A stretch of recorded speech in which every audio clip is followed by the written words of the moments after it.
avant les premiers battements de mon cœur, bien avant que je m'éveille à ta douceur, bien avant mes doutes, mes joies et mes douleurs. Oh, Tu rêvais du jour où je pourrais t'aimer.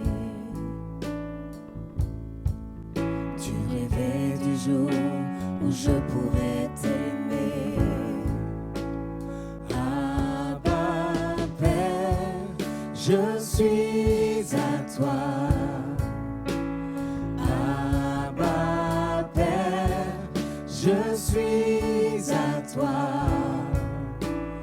Abba, Père, je suis à toi. Abba, Père, je suis à toi. bien avant Que Jésus marche sur la terre, bien avant le Fils qui nous montre le Père, bien avant que les cieux sur moi soient ouverts. Oh, tu rêvais du jour où tu pourrais m'aimer. Tu rêvais du jour où tu pourrais m'aimer. Abba, Père, je suis à toi. Abba, Père, je suis à toi. Abba, Père, je suis à toi. Abba, Père, je suis à toi. Abba, Père, je suis émerveillé, saisi par l'immensité de ton amour pour moi. Abba, Père, si grande est ta tendresse, ton cœur est grand ouvert et je viens plonger dans tes bras.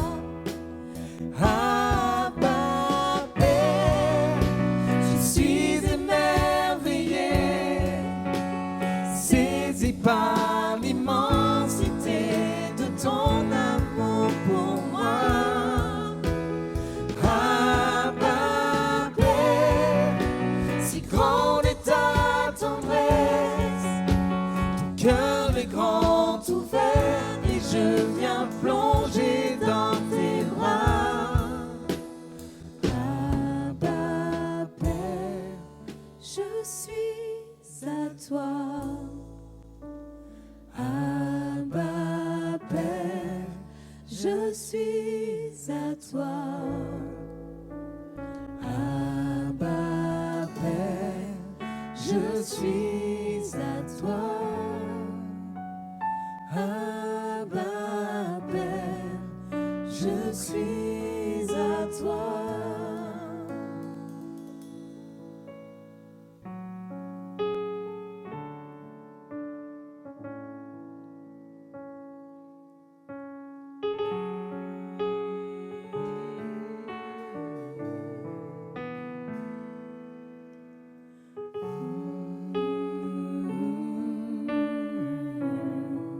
Des vagues d'amour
proclame ta grandeur.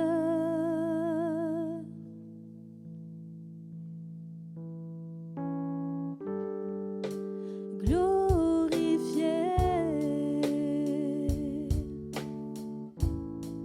par les anges prosternés,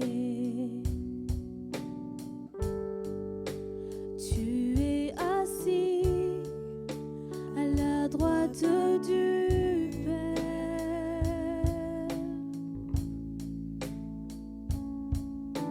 Jésus, merveilleux nom, qui est semblable à toi, ô Dieu.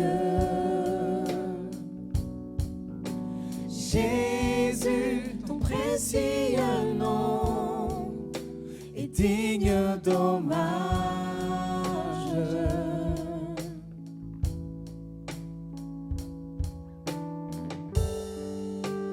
Captivé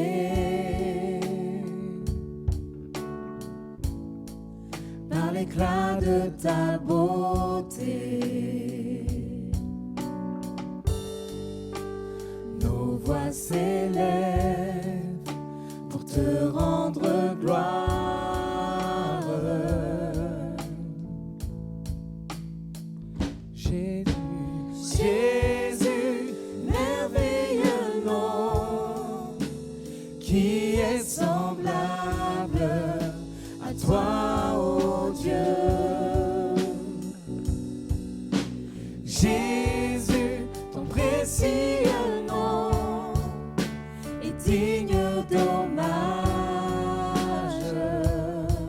Jésus,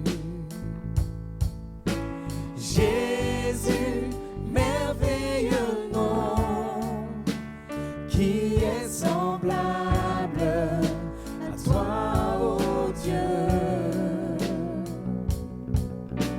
Jésus, ton précieux nom est digne d'hommage.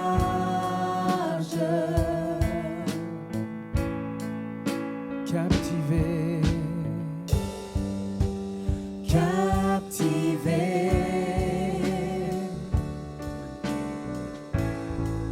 par l'éclat de ta beauté,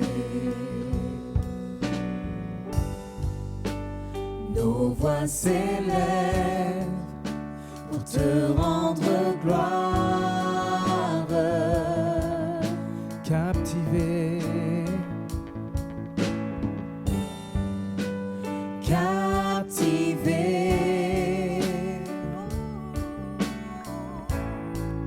par l'éclat de ta beauté, nos voix s'élèvent pour te rendre gloire.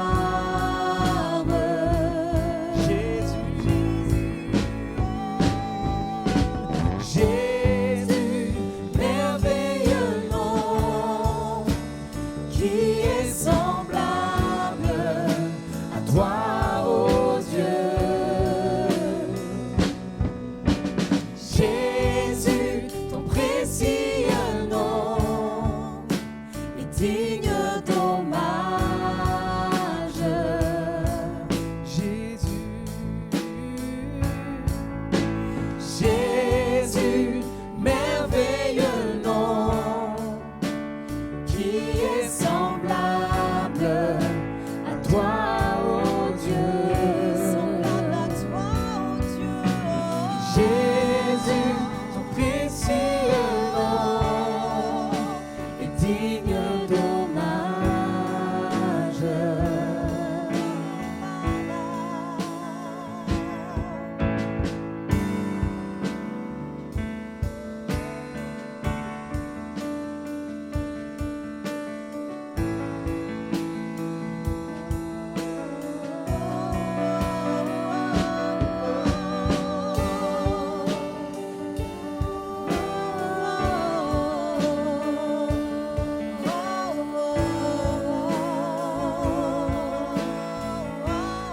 Consolateur,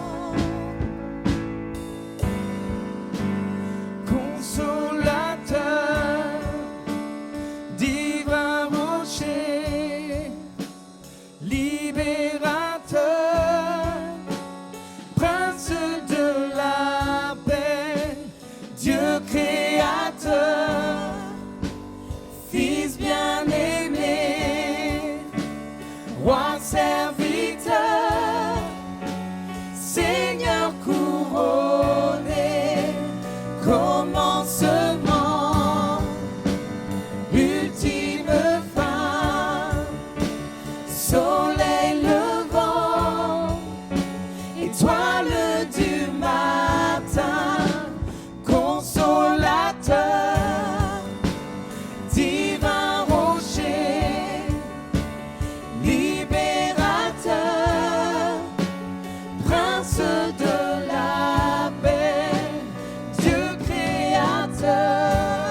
Jésus, ton précieux nom est digne d'hommage.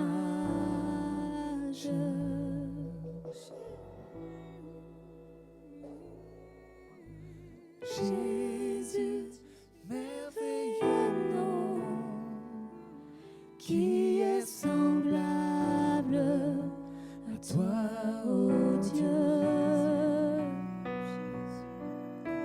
Jésus, ton précieux nom est digne d'hommage.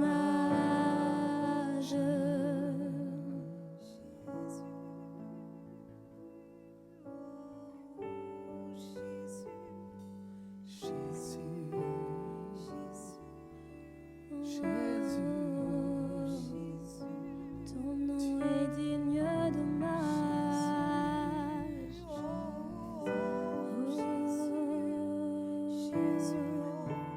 Tu es le centre. Alléluia, Jésus.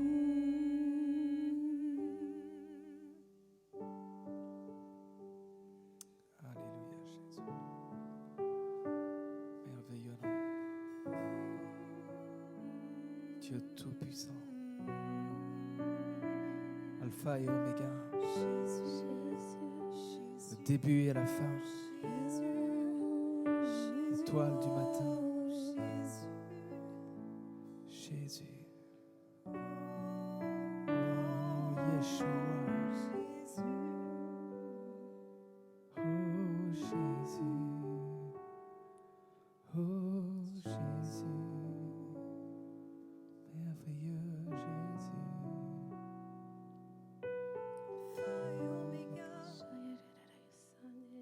Alpha et Oméga, Alpha et Oméga, tu es le début et la fin. Alpha et Oméga, Alpha et Oméga, Alpha et Oméga, tu es le début et la fin. Jésus, Jésus,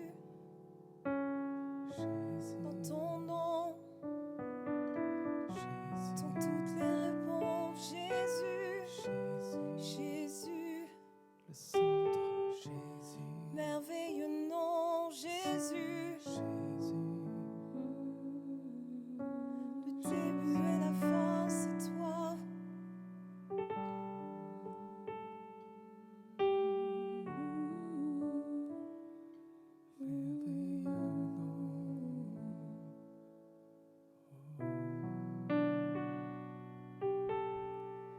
Rendons hommage au roi Jésus. Rendons hommage au Seigneur de la terre. Rendons hommage au roi Jésus. Rendons hommage au Sauveur de ce monde. Rendons hommage au roi Jésus. Rendons hommage au Seigneur de la terre. Rendons hommage au roi Jésus. Rendons hommage au Sauveur de ce monde.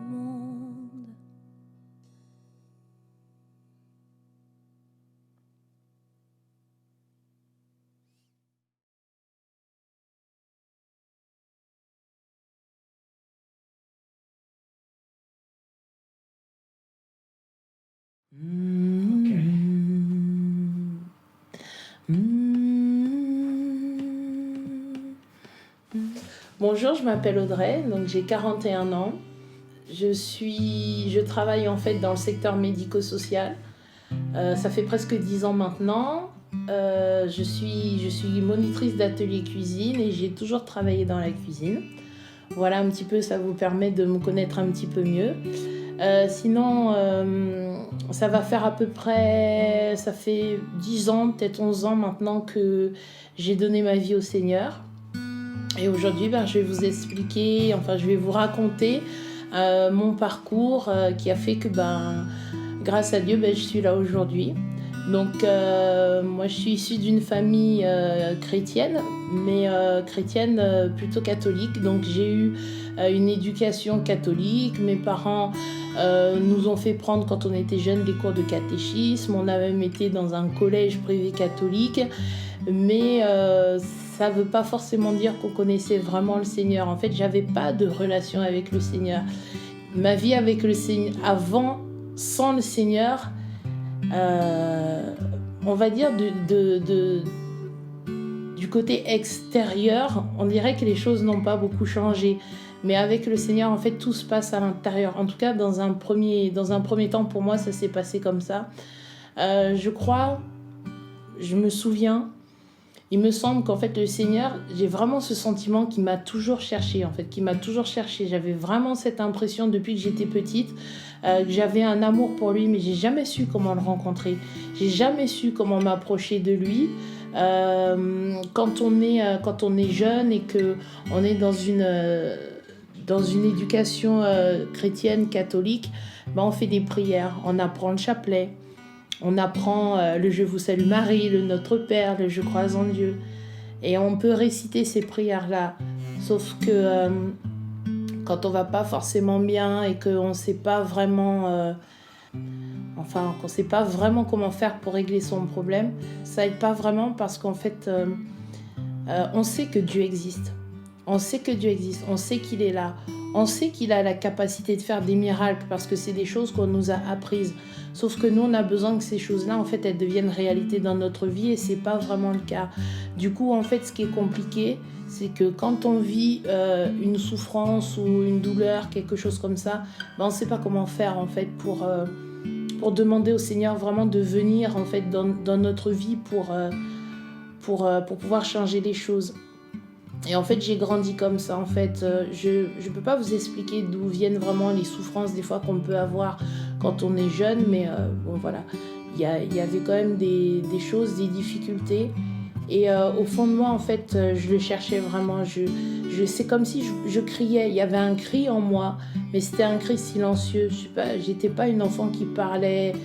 Je parlais beaucoup à l'école. J'étais très bavarde, mais en dehors de ça, en fait, j'étais pas une enfant qui exprimait vraiment son besoin, sa difficulté, des choses comme ça.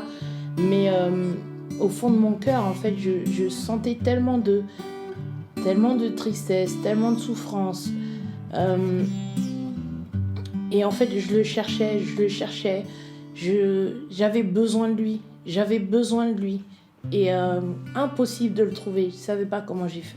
Je savais pas comment faire pour le trouver. Et puis... en fait, j'avais pas spécialement prévu de parler des souffrances de mon enfance et je me suis posé la question en fait en me disant mais Saint-Esprit, qu'est-ce que tu veux que je dise ? Qu'est-ce que tu veux que je partage ? Moi, c'est pas du tout de ça dont j'avais envie de parler, mais j'ai l'impression que c'est par là qui m'emmène. Et en fait, je me rends compte, j'ai eu une enfance heureuse, mais malgré tout, en fait, dans le fond de mon cœur, il y a eu des choses en fait que j'ai jamais dites. Il y a des souffrances qui étaient là. Et en fait, je me souviens dans le secret de ma chambre, j'appelais Dieu au secours. J'appelais Dieu à l'aide. Et encore une fois, en fait, je ne savais pas comment le rencontrer. Après, petit à petit, chemin faisant, j'ai continué mon parcours, j'ai continué à grandir. Et en fait, les choses, elles ne sont pas du tout allées en s'améliorant. C'est comme si... c'était pas vraiment une vie que j'avais. Extérieurement, ça ressemblait à une vie, mais moi, au fond de moi, je savais que c'était pas ça. Je savais que j'aspirais à autre chose. J'avais l'impression, en fait, d'être plutôt dans un mode de survie.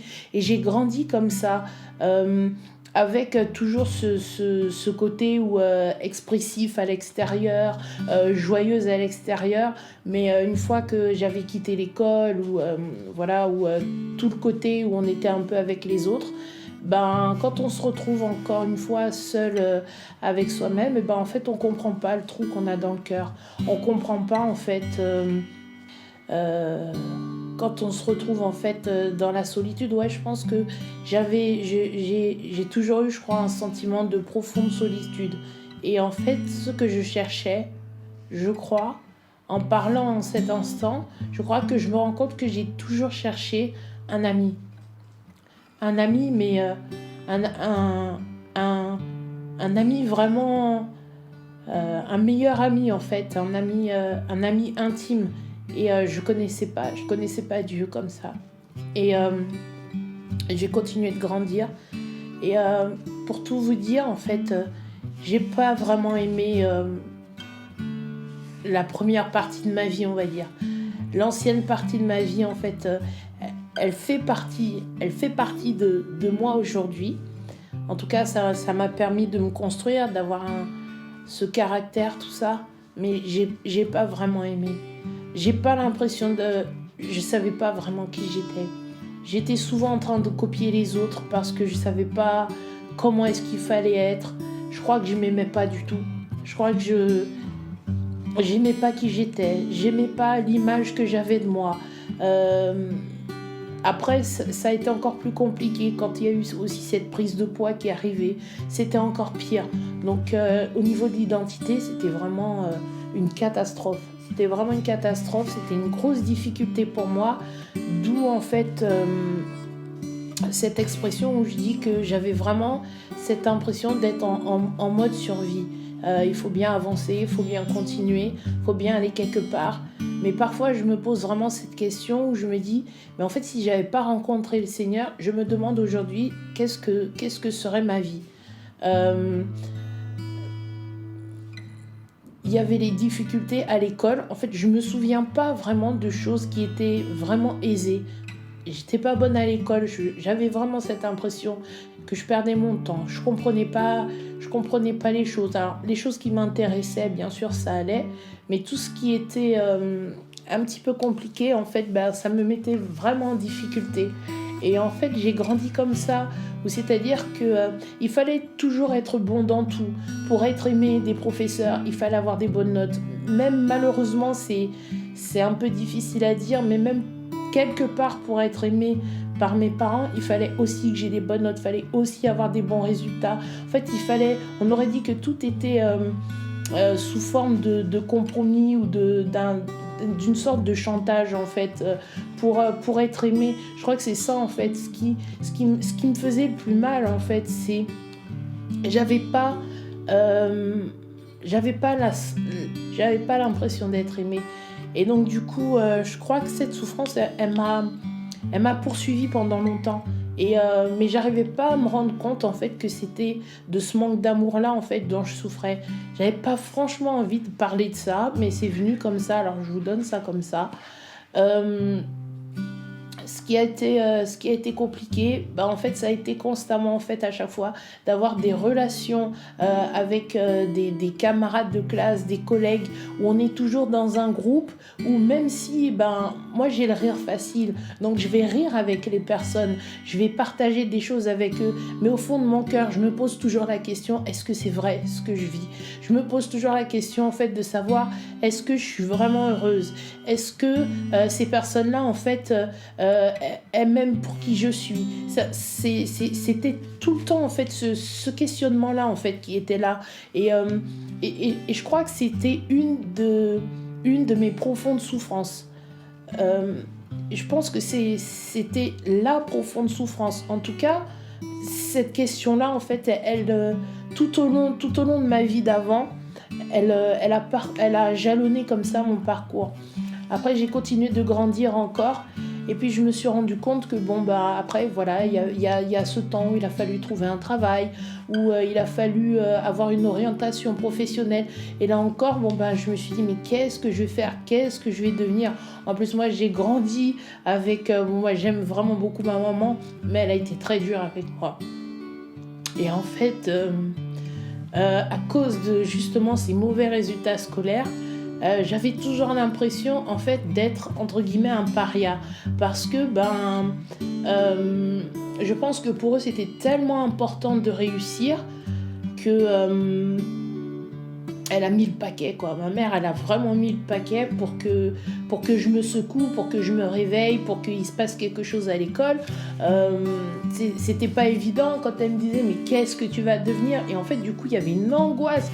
J'avais une angoisse, en fait, de ne pas savoir qu'est-ce que je vais devenir. Moi, je m'étais vraiment imaginé que je serais une mendiante toute ma vie, que je serais même une clocharde parce que, ma mère me disait que si tu travailles pas bien, tu n'auras pas de travail, tu iras visser des boulons à l'usine, tu vas faire quoi? Tu vas voler les sacs des vieilles dames ou c'était une vie, elle m'avait prédit une vie vraiment pas drôle. Hein.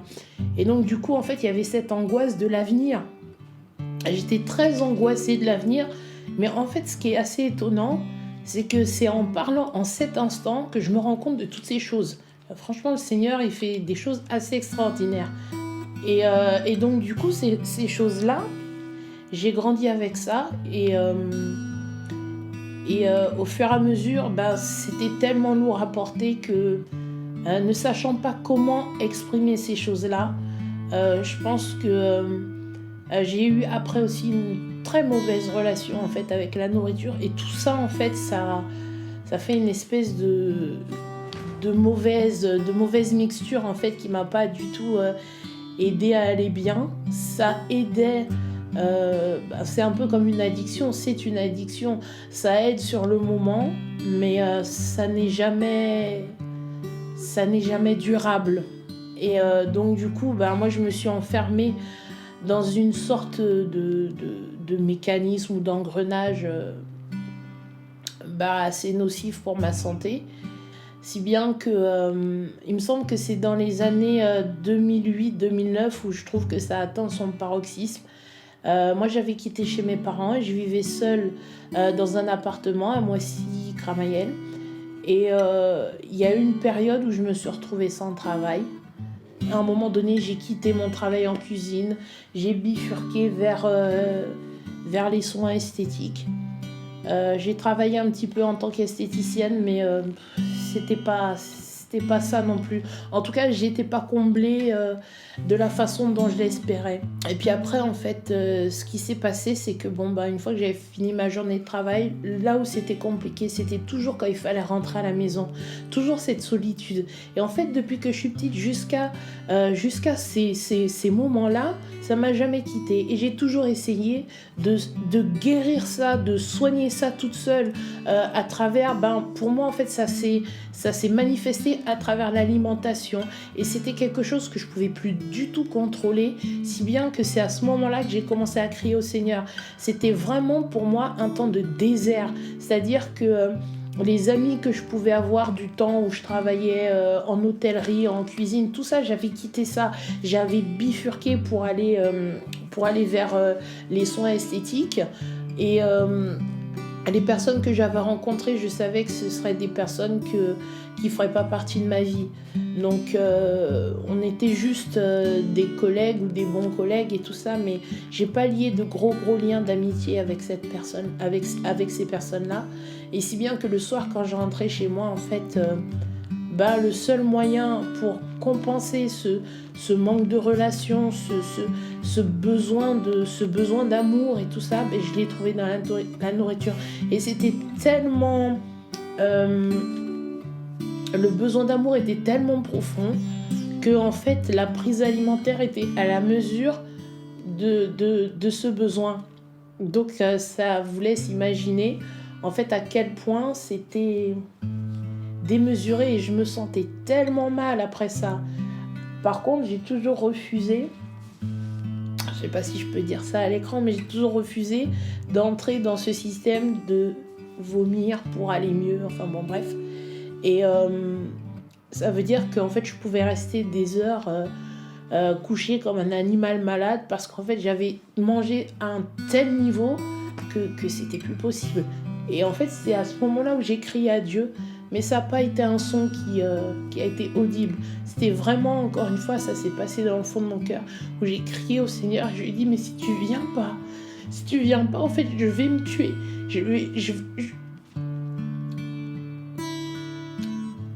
J'ai dit, si tu ne viens pas dans cette situation,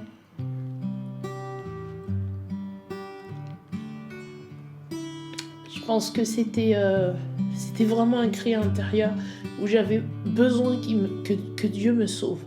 Et je savais qu'il n'y avait que Jésus qui pouvait me sauver, même si je n'avais pas expérimenté de relation avec lui. Ce que mes parents, dans leur maladroitesse ou dans leur côté traditionnel, ont déposé en moi quand même quand j'étais petite par rapport au cours de catéchisme et tout ça, ça m'est quand même resté. Je savais que seul Jésus pouvait faire quelque chose. Donc c'est à ce moment-là que je l'ai appelé. Et comment ça s'est passé ma conversion ? Il n'y a rien eu d'extraordinaire en apparence. Ça s'est pas passé avec le Saint-Esprit qui a déboulé comme ça, les langues de feu, tout ça. Bon, il n'y a pas eu ça. Mais le Seigneur est venu. Et cette parole, elle est vraiment vraie. Quand un malheureux crie, en fait, l'Éternel entend. Comment il entend, j'en sais rien, mais il entend. Il est passé à travers une jeune femme, en fait, qui s'appelle Régine. Et c'était à l'époque où j'étais esthéticienne. Et elle était déjà venue plusieurs fois vers moi, en fait, pour me parler de Jésus. Mais à l'époque-là, en fait, j'étais pas du tout réceptive. Et même la plupart du temps, quand je la voyais arriver, je me disais, oh non, pas elle. Je disais, oh non, pas elle. Elle me parlait de Jésus et j'avais pas du tout... j'avais pas envie de l'écouter, en fait. Et c'est quelques temps plus tard, en fait, il y a eu un moment donné où on s'est plus vus. Et puis... je crois que je suis partie en vacances en 2008, je suis partie aux Antilles. Et c'est quand je suis revenue, en fait, elle m'a recontactée. Et comme c'était une période où, justement, j'étais sans travail, je ne savais pas trop ce que j'allais faire, je venais finir mon CAP esthéticienne, tout ça. Et donc, du coup, elle m'a recontactée. Et puis, en fait, elle a commencé à me parler du Seigneur. Et j'écoutais ce qu'elle me disait. Et je me disais, il peut faire quelque chose pour moi. Et puis un jour, en fait, elle m'a emmenée à une réunion des chrétiens témoins dans le monde. Je me souviens, c'était à Évry. J'ai écouté le témoignage, en fait, d'un monsieur. Je trouvais que les chrétiens, ils avaient tous une tête bizarre. Moi, je savais pas qu'est-ce que je faisais là. Mais en même temps, je me disais, il se peut qu'il y ait une solution pour moi. Donc, en fait, je suis restée. Et puis, à la fin... il y a eu un appel, en fait, pour savoir si quelqu'un voulait donner sa vie au Seigneur. Et moi, je savais que j'en avais envie, mais parce que je me disais que de toute façon, qu'est-ce que j'ai à perdre ? Moi, je suis pas venue au Seigneur en me disant super, ma vie elle va changer du jour au lendemain, ça va être les signes, les miracles, les prodiges. De tout ce que je sais aujourd'hui, en fait, ça, je connaissais rien de tout ça. Et donc, du coup... en fait, j'ai pas osé me lever. Puis après, en fait, elle m'a dit, mais allez, vas-y et tout. Puis finalement, je lui ai dit, écoute, si tu viens avec moi, que tu m'accompagnes, j'y vais. Donc en fait, elle a fait cette démarche, elle m'a accompagnée. Et c'est ce jour-là, en fait, où j'ai donné ma vie au Seigneur. Mais il y a vraiment rien eu d'extraordinaire. Je peux pas vous dire que j'ai senti une joie ou quoi que ce soit, parce que je pense que tout simplement, j'ai rien compris. Mais malgré tout... quand je suis rentrée chez moi, en fait, le soir, j'ai commencé à me poser des questions. Je connaissais rien. Il n'y a pas de mode d'emploi, en fait, quand on donne sa vie au Seigneur. Souvent, nous, en tant que chrétiens, maintenant, aujourd'hui, quand on parle aux personnes, on leur dit, on les encourage à donner leur vie au Seigneur. On fait ce qu'on appelle de l'évangélisation, mais... c'est compliqué, en fait, d'expliquer à quelqu'un comment sa vie elle va devenir après et tout ça. On n'a pas le mode d'emploi, on ne sait pas comment le Seigneur va s'y prendre avec la personne, on ne sait pas comment la personne elle va réagir. Et moi, honnêtement, je ne savais pas du tout, en plus, je ne savais même pas du tout qu'est-ce que ça impliquait que de donner sa vie au Seigneur. Et au début, en fait, de ma conversion, en fait, je trouvais que c'était pas si génial que ça. J'étais même presque déçue parce que finalement, j'avais l'impression que tout allait changer du jour au lendemain et c'était pas ça. Je pensais que le Seigneur allait m'aider dans ce problème de poids ou de choses comme ça. Et en fait, mais le Seigneur, il n'a pas géré ça comme ça tout de suite. Et du coup, quelque part, en fait, pendant les premières années de ma conversion, je trouvais que c'était une catastrophe. Il n'y avait rien de simple, je ne comprenais pas. Il fallait tout le temps combattre. Je trouvais qu'il n'y avait rien de simple, en fait, là-dedans. Ça vient confronter, en fait, toute notre vie d'avant, où il y a pas mal de choses qu'on faisait. Et on se dit, ça, du coup, on se rend compte qu'on ne peut plus faire et tout ça. C'est comme si on dirait que tout d'un coup, en fait, et c'est vraiment ça, le Seigneur nous retire, en fait, du royaume des ténèbres pour nous emmener dans le royaume des lumières. Sauf qu'on ne s'en rend pas compte, ça se fait pas comme ça du jour au lendemain. C'est quelque chose, en fait, qui se fait... Alors, en tout cas, pour moi, ça s'est pas fait du jour au lendemain. Donc, il a fallu abandonner certaines choses. Moi, par exemple, je suis quelqu'un qui avait aussi soif de spiritualité. Et de par, en fait, mes origines et aussi ce qu'il y avait déjà à la maison, moi, j'ai beaucoup touché à l'occultisme parce que c'est ce que j'avais devant moi. Et du coup, toutes ces choses-là, je pense que ça a été aussi une vraie confrontation. Moi, en tout cas, ce que j'ai vraiment ressenti le jour où j'ai donné ma vie au Seigneur, j'ai eu l'impression que j'avais plus conscience, et j'ai vraiment envie de glorifier Dieu dans mon témoignage, mais j'avais plus conscience du monde des ténèbres que du royaume de Dieu.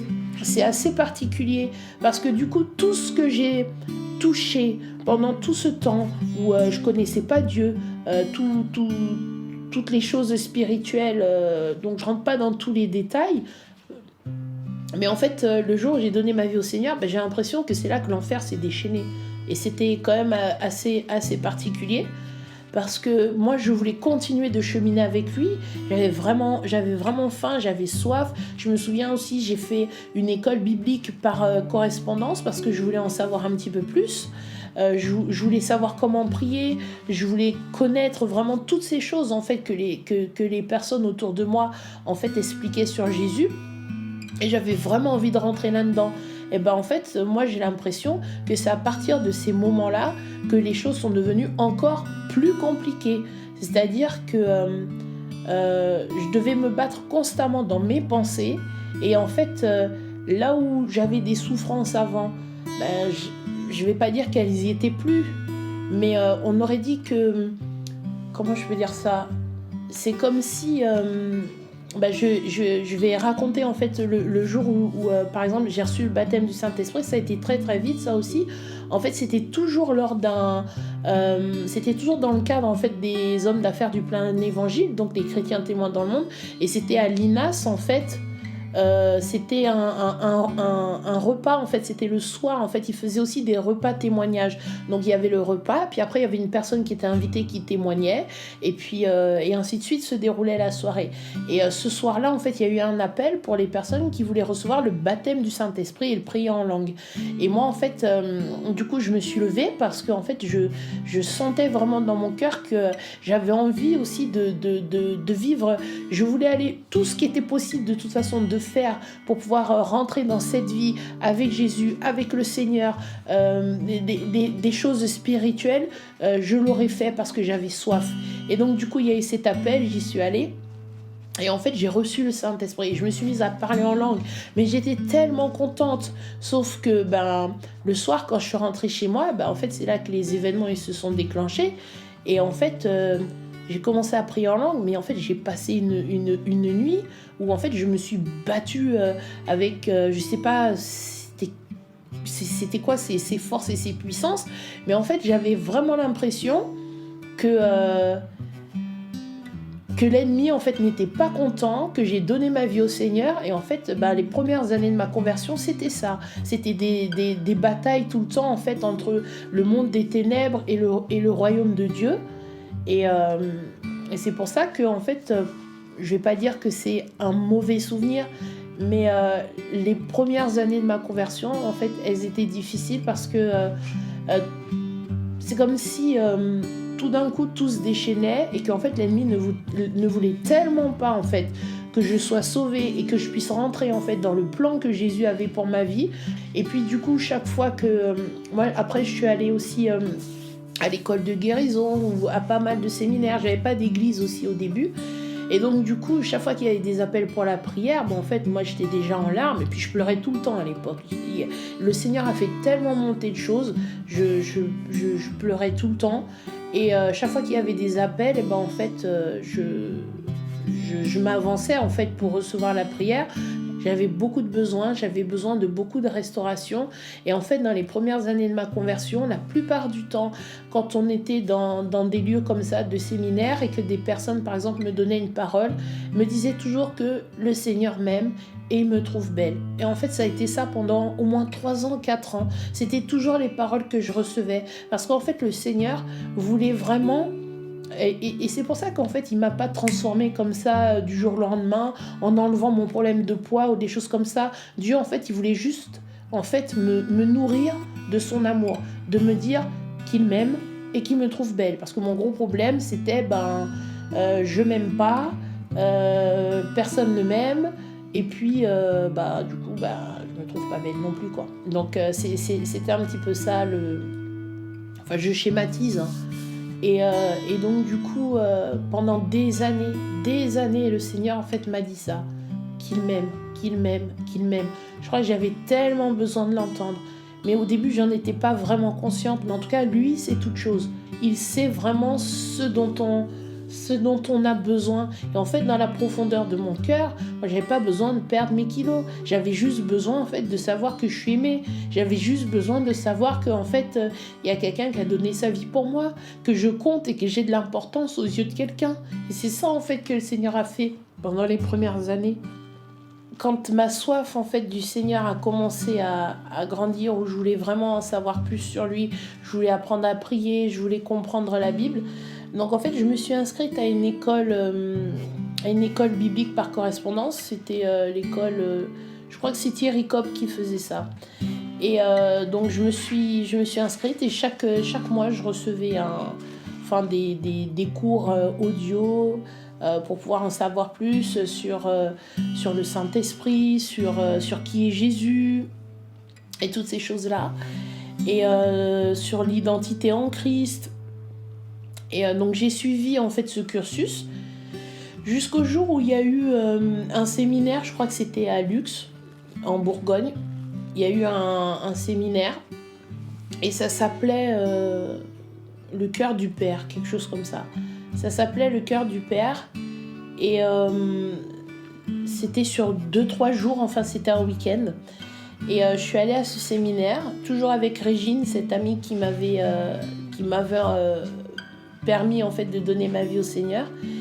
Et puis pendant ce séminaire, je me souviens en fait, donc il y avait l'orateur qui s'appelait Richard Hayes et en fait il parlait beaucoup des choses, il parlait beaucoup du Saint-Esprit, il parlait beaucoup des choses prophétiques et je connaissais rien non plus de tout ça, je connaissais pas ce que c'était que le prophétique et tout ça, mais je voyais en fait au milieu de la salle, quand il parlait, quand il prêchait, il y avait les manifestations de l'esprit, quand il parlait de Jésus, en tout cas, il y avait quelque chose qui était concret ce jour-là en fait dans ce séminaire.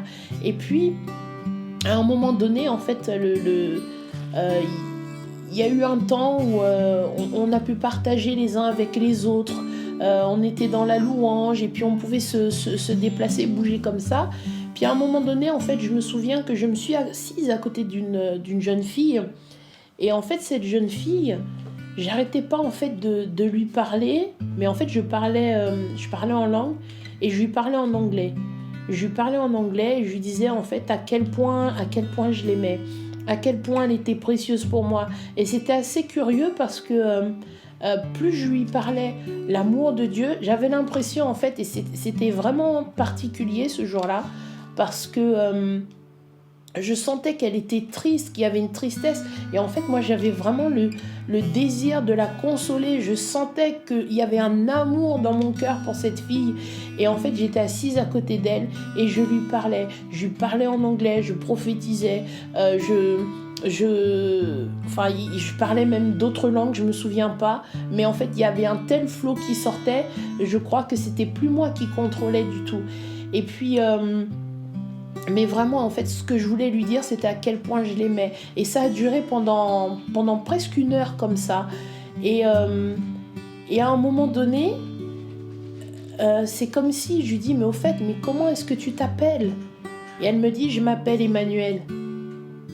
Et là, en fait, c'est assez particulier, mais j'ai l'impression que finalement, je sais pas comment le décrire, mais j'ai l'impression, et c'est après que j'ai su que c'était Jésus en fait. C'est la jeune fille qui était à côté de moi, qui s'appelait Emmanuel, c'était Jésus. Et en fait, ce que le Saint-Esprit me faisait dire, j'ai l'impression qu'il le disait à travers ma bouche pour cette fille, mais qu'en fait c'était pour moi. Ça reste assez particulier, mais Dieu est souverain. Et il fait vraiment des choses extraordinaires. J'avais l'impression qu'en fait, plus je lui disais des choses pour qu'elle allait mieux, mais c'était comme si en fait le Seigneur utilisait moi-même pour parler à cette fille, mais c'est qu'en fait c'est lui qui me parlait. Je ne sais pas si vous comprenez, mais c'est comme ça que ça s'est passé. Et en fait, j'étais tellement bouleversée le soir quand je suis rentrée. Je me suis dit, Emmanuel, Emmanuel. Le nom Emmanuel ça m'a tellement travaillé que j'ai prié en langue et j'ai dit, mais Saint-Esprit, mais qui c'était? Qui était cette personne? Et en fait, quand je priais en langue, la seule chose qui sortait de ma bouche quand je demandais en fait au Saint-Esprit de me dire ce qui s'est passé, c'était Jesus come to me. Jesus come to me. Il n'y avait que ça qui sortait. Je ne pouvais rien dire d'autre. Et en fait, j'en ai conclu qu'en fait, c'est Jésus qui était assis à côté de moi et il avait l'apparence en fait de cette jeune fille. Et le lendemain, en fait, quand on est revenu au séminaire, mais je l'ai cherchée partout. Et en fait, elle n'était plus là. Et après, il y a eu tout un cheminement comme ça. Et je dirais que les choses ont commencé un peu à décoller, en fait, avec le Seigneur à partir des années, on va dire, 2014-2015. Et là, je commençais à comprendre d'autres choses. Il y a eu plusieurs, j'ai été enseignée. Et puis après, je suis rentrée aussi dans une église. Je suis rentrée donc à l'église de Boussy, qui est ma première église. Et jusqu'à aujourd'hui, c'est toujours l'église dans laquelle je suis. C'est là-bas aussi, c'est à Boussy que je me suis fait baptiser. Et en fait, là, ma vie a commencé à changer. Je me souviens, en fait, je crois que je me suis fait baptiser en novembre 2011. C'est plutôt le jour de mon baptême, moi, que les choses elles ont commencé à changer. Pas le jour où j'ai donné ma vie au Seigneur. J'avais une telle conscience de sa grandeur. Moi, j'ai pas été touchée tout de suite par l'amour du Père. Puis d'abord, fallait pas me parler du Père tout de suite, quoi.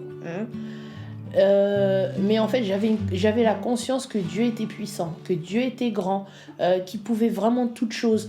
Tout ce côté vraiment de la majesté, de sa grandeur, les noms de Dieu, tous les noms qu'il pouvait avoir, Elohim, El Shaddai, Adonai. Moi, ça, c'est des choses qui m'ont vraiment touché profondément, de savoir qui il est. Ça, c'est quelque chose qui m'a touché.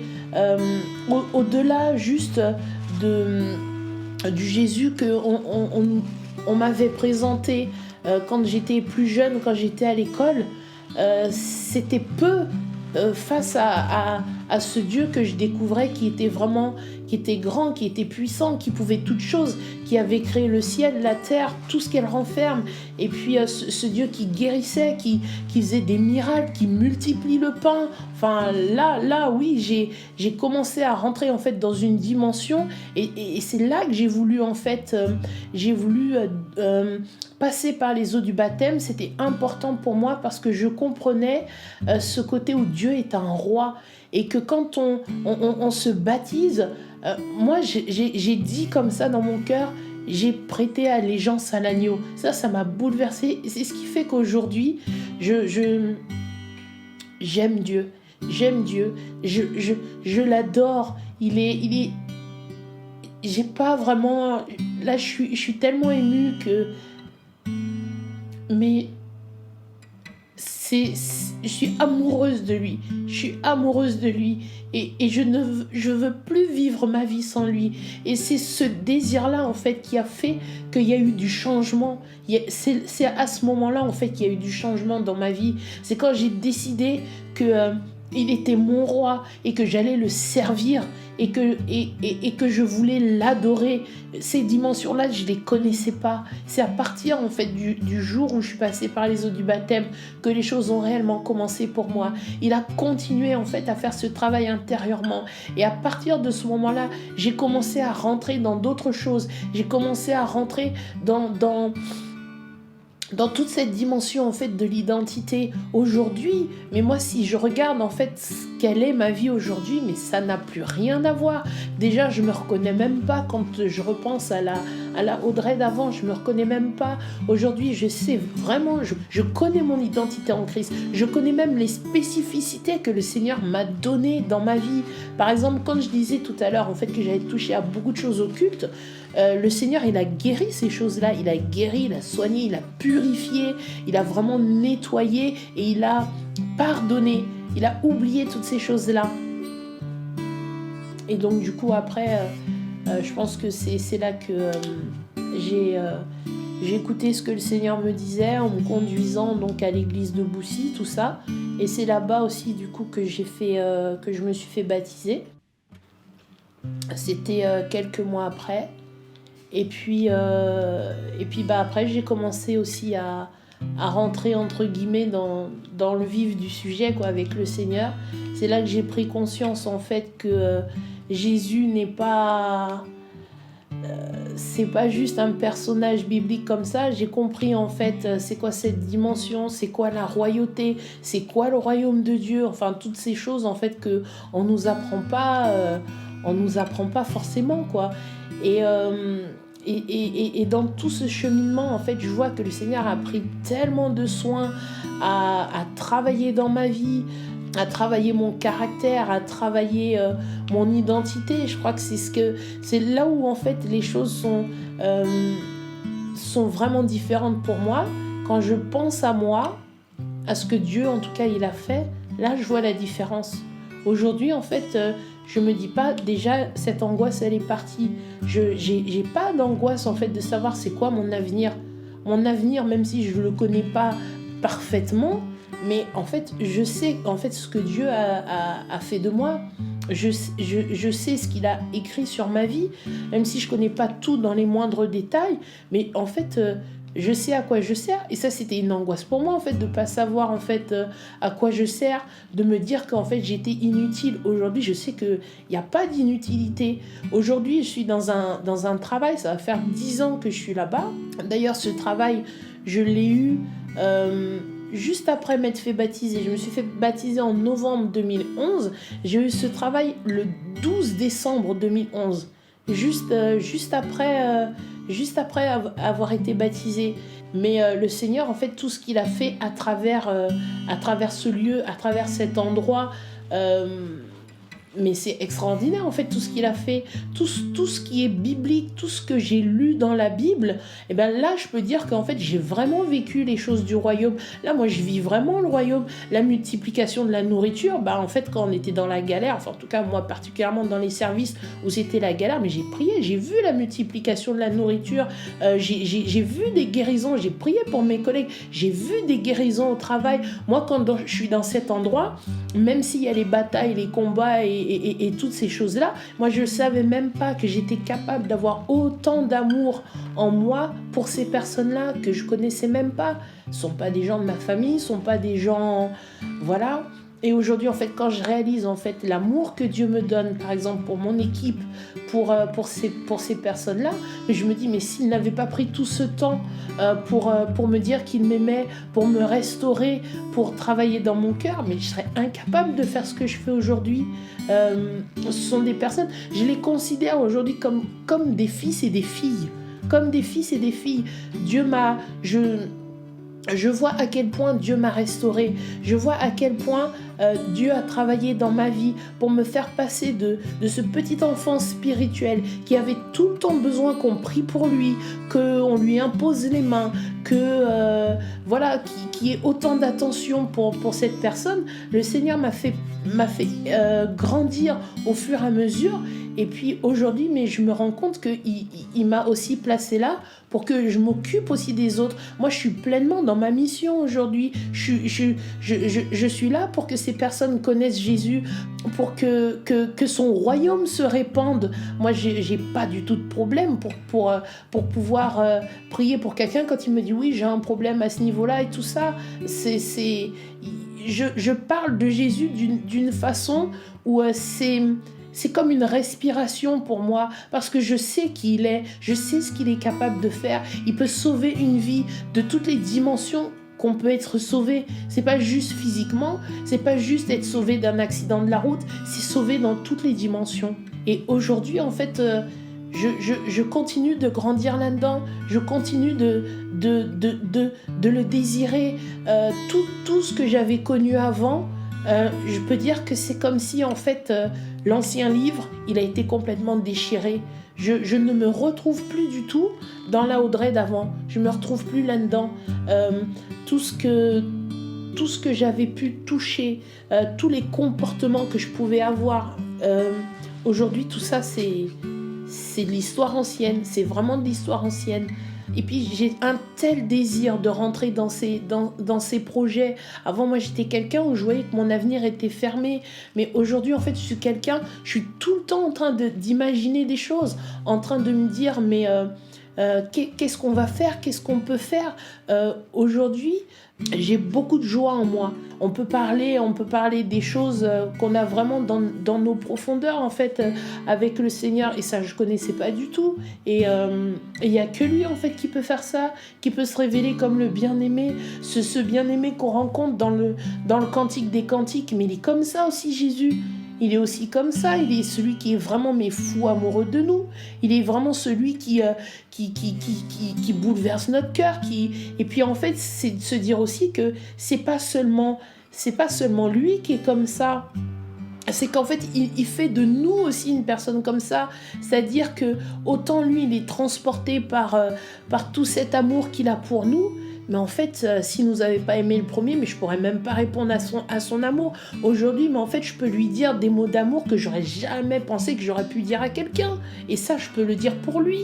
Il y a cette dimension aussi du Dieu qui est là, qui nous aide, qui est notre protecteur.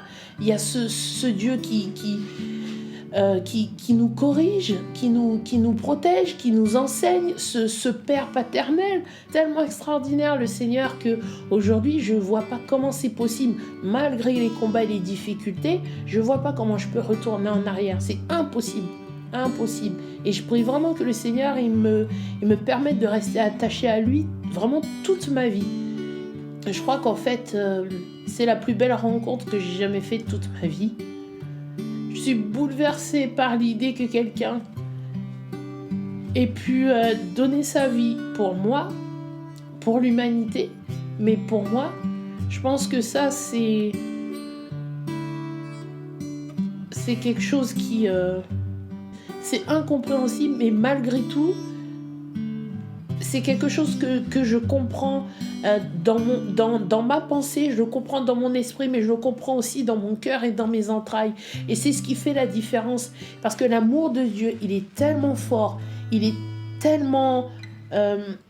pendant toutes ces années, il n'a pas perdu son temps en fait à déposer cet amour en moi, de cette assurance que j'ai, que je suis aimée, que j'ai été désirée, comme c'est écrit dans le psaume 2 en fait, je t'ai engendré aujourd'hui et je fais de toi mon fils, je fais de toi ma fille. Moi, je sais en fait que je suis son enfant, je sais que je suis sa fille.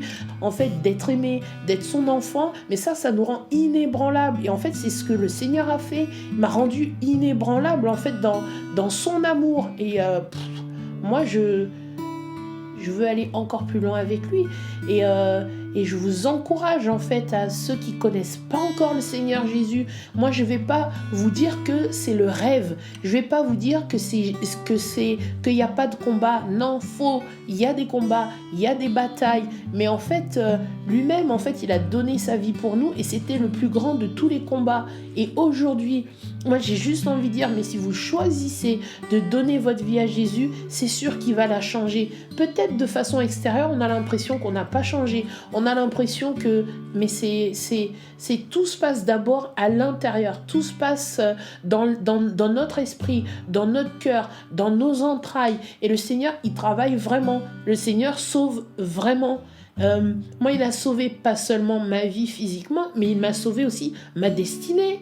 Moi, je vous encourage vraiment à faire ce voyage avec le Seigneur. C'est un voyage pour l'éternité. Et c'est de se dire que ce qu'on est en train de vivre là, en fait, sur cette terre, mais c'est si peu de choses, en fait. Ce n'est qu'un début. En fait, on n'est qu'au début de notre vie, en fait. Quand le Seigneur nous offre aussi l'éternité, mais qui peut nous offrir, en fait, des choses pareilles? Il n'y a que Dieu qui peut faire ça. Donc, en fait, j'ai envie de dire, mais quittez votre vie, cette petite chose où vous croyez qu'en fait, non, il y a plus, il y a beaucoup plus. Ne vous limitez pas à croire que ce que vous avez, c'est suffisant. Non, c'est pas suffisant. Il y a beaucoup plus. Cette dimension de vie éternelle, on en touche à peine les choses du doigt. Moi, c'est la plus belle rencontre que j'ai faite de toute ma vie et je vous invite vraiment à donner votre vie au Seigneur, à quitter les choses en fait qui vous laissent en arrière dans quelque chose en fait qui produit pas de fruits, qui produit pas de vie. C'est le début d'un voyage où en fait on a enfin de la lumière, où on voit, où nos yeux s'ouvrent et on peut rentrer vraiment dans une vie. Puis moi, j'ai vraiment goûté aussi à la joie et au fait de ne plus être seule. Et ça a changé ma vie. En fait, de savoir que je peux compter sur quelqu'un. Aujourd'hui, en fait, je sais que je ne crains rien. Et en même temps, j'ai cette sécurité, cette assurance. Donc voilà, quoi. J'ai vraiment choisi le meilleur et j'espère que vous ferez ce choix aussi. Merci de m'avoir écouté.